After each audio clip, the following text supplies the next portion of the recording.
The Indian Railways operates a network of approximately 1,26,000 kilometers of track length and 68,000 kilometers of route length, making it one of the largest railway networks in the world. It runs over 13,169 passenger trains and 8,479 freight trains daily, catering to over 23 million passengers and transporting more than 1.2 billion tons of freight annually.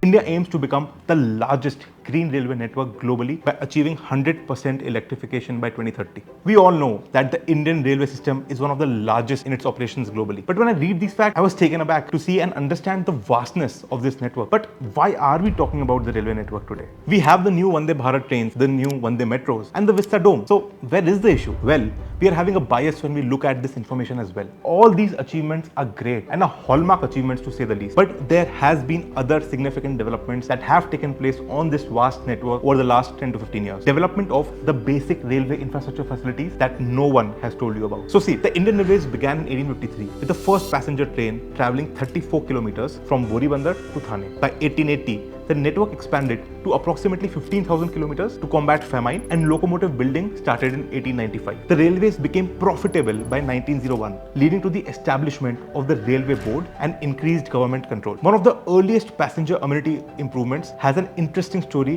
which happened around that time. In 1909, the Indian Railways began using toilets due to an incident involving a passenger named Akhil Chandra Sen. During the journey, Sen experienced a gastrointestinal ailment and had to deboard at West Bengal's Ahmedpur station to defecate on the tracks. However, as the train began to move after the guard's whistle, Sen, running with his pot and dhoti, lost his balance and missed the train. He lodged a written complaint with the Sahibganj divisional office about the train guard's conduct and the absence of toilets in trains. Well, shit happens, right? But it led to something great. This letter is still preserved in the Railway Museum of Delhi. Post-independence, the development of the railway infrastructure in India has progressed slowly. By the early 20th century, the subcontinent boasted nearly 15,000 kilometers of railway track compared to just 600 kilometers in China. After the partition and independence in 1947, India's rail network expanded to nearly 54,000 kilometers, whereas China had about 27,000 kilometers, of which only 8,000 kilometers were usable due to the civil war. Since independence, China has nearly quadrupled its railway network to about 110,000 kilometers, while India has added barely 11,000 kilometers of track. While other countries started developing higher speed railways, we failed to undertake any major structural upgrade. The introduction of the Rajdhani and Shatabdi trains was the only modern innovation which also came late and had limited route. Above and beyond this, there was utter neglect when it came to A. Expansion of the network to all parts of the country, doubling and strengthening of tracks, modernization of signaling system, passenger amenities, dedicated focus on passenger and cargo, and lastly, safety concerns. Beyond this, we need to look at some numbers to understand the graveness of the problem. First, issues concerning safety. Annually from 1995 to 2005, there were 20 collisions, 350 derailments, and 80 level crossing incidents. Issues concerning financial stability. Revenue growth averaged 8.7% annually between 1998 to 2004. While expenses grew at 9.65% annually. Significant increase in staff wages following the 5th Pay Commission, putting financial strain on the railway. Higher lease charges from reliance on market borrowing since 1986 account for 8.5% of the income. Beyond this, there were other operational and strategic challenges. Low employee productivity. Transportation production per employee is 400 passenger and freight ton kilometers compared to only 500 in China and 570 in France. Challenges in public-private partnership models for infrastructure development, operations, and service delivery due to complex contractual frameworks, limited risk-sharing mechanisms, and bureaucratic hurdles. Ineffective asset utilization and maintenance strategies led to inefficiencies and underutilization of the vast asset base, including rolling stock, infrastructure, and land resources. So then you might ask me, what has been done by the government over the past 10 years to address this basic structural issue? Let's understand. First, improved basic infrastructure, track renewal and doubling. Between 2014 and 2024, 25,000 kilometers of tracks were renewed and 14,000 kilometers were doubled. There has been a focus on decongesting the Golden Quadrilateral and its diagonals, which account for 60% of the freight and 52% of the passenger traffic on just 16% of the network. Second, signaling upgrade, implementation of the Train Collision Avoidance System (TCAS) and centralized traffic control (CTC), modernization of signaling with electronic interlocking at 1600 stations, enhancing safety and operational efficiency. Now let's compare with the past government. First, track upgrades. Previous administrations had a much slower track renewal rate with significant delay delays due to funding issues and bureaucratic hurdles. Many critical projects were stalled or moved at a much slower pace, leading to congestion and safety issues. Modern signaling. Earlier, efforts were less comprehensive with fewer stations covered by advanced signaling systems. The current government has significantly expanded the scope and speed of signaling modernization, improving overall network safety and efficiency. Increased safety measures. Total accidents. The current government recorded 638 accidents compared to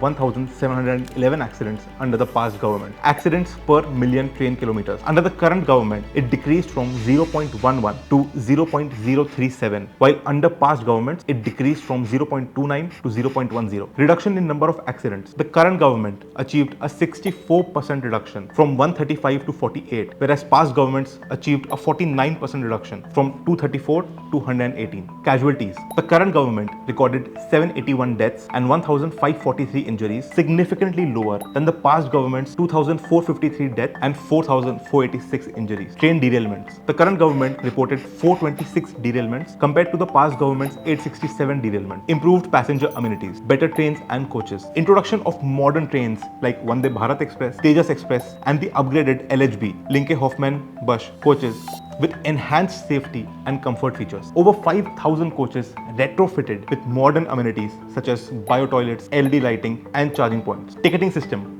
Development of a robust digital infrastructure through IRCTC, mobile apps and the introduction of e-catering services. Implementation of paperless ticketing and QR code-based tickets to streamline the ticketing process and reduce fraud. Now let's compare with past governments. Train upgrades. Past governments initiated periodic upgrades but often lacked a cohesive strategy for modernizing the entire fleet. The recent government's comprehensive overhaul includes introducing new train models and extensive retrofitting of existing coaches. Ticketing innovations. Earlier, administration struggled with scaling up computerization and improving user experience. The current administration has significantly enhanced digital services, making the ticketing system more efficient and user-friendly.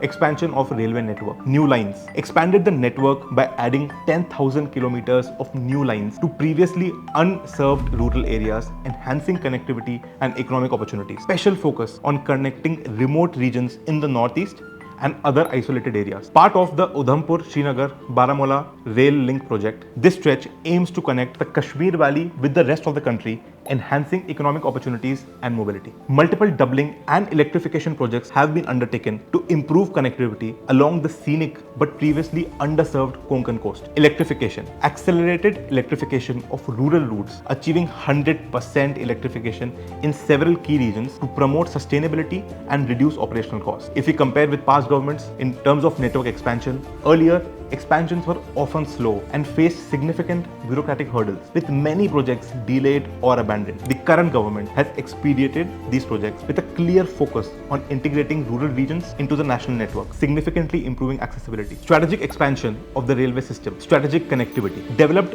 rail infrastructure in strategic border areas to support defense logistics and regional development, including 3,500 kilometers of new lines in these regions. Initiatives like the Udhampur-Srinagar-Baramulla rail link to enhance connectivity in Jammu and Kashmir. Dedicated freight corridors. Implemented dedicated freight corridors such as the Western and Eastern DFCs to enhance the movement of goods and bolster economic activities in strategic locations. Now, if we compare with the previous governments in terms of strategic rail lines, previous administrations recognized the importance of frontier connectivity but often faced delays and funding issues. The recent government has prioritized these projects, ensuring timely completion and strategic benefit. Freight corridors. The concept of dedicated freight corridors was initiated earlier but has gained substantial momentum and implementation under the current government, providing a more robust logistics framework for strategic locations. Well, the Indian railway system has seen significant improvements over the past decade, focusing on infrastructure, safety, and passenger amenities.